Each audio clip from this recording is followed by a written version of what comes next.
తెలంగాణ రాష్ట్రంలో అర్హులైన ప్రతి ఒక్కరికి రేషన్ కార్డు అందిస్తామని మంత్రి ఉత్తమ్ కుమార్ రెడ్డి స్పష్టం చేశారు.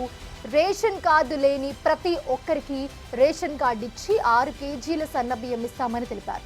రేషన్ కార్డు జారీ అనేది నిరంతర ప్రక్రియ అని తెలిపారు.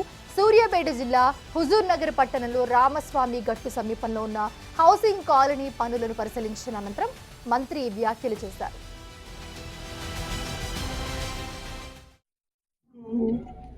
ఈ కొత్త రేషన్ కార్డులు కానీ పాత రేషన్ కార్డులలో కొత్త సభ్యులు చేసుకోవడంలో 40 లక్షల మందికి లబ్ధి పొందే విధంగా ముందుకు పోతున్నాము. 26వ తారీఖున మొదలుపెట్టేది ఆరంభం మాత్రమే. మీరు ప్రజాపాలనలో మీరు అప్లికేషన్ ఇచ్చిన, మీరు ప్రజావాణిలో అప్లికేషన్ ఇచ్చిన, మీరు గతంలో ఈ సేవలు అప్లికేషన్ ఇచ్చిన, సోషియో ఎకనామిక్ సర్వేలో మీ పేరు ఇచ్చిన, మేము అది స్క్రూటినైజ్ చేసి పరిశీలన చేసి అర్హులైన వాళ్ళందరికీ కూడా రేషన్ కార్డు ఇవ్వబోతున్నాము. ఈ ప్రక్రియ ఈ కార్యక్రమం తెలంగాణ రాష్ట్రంలో అర్హత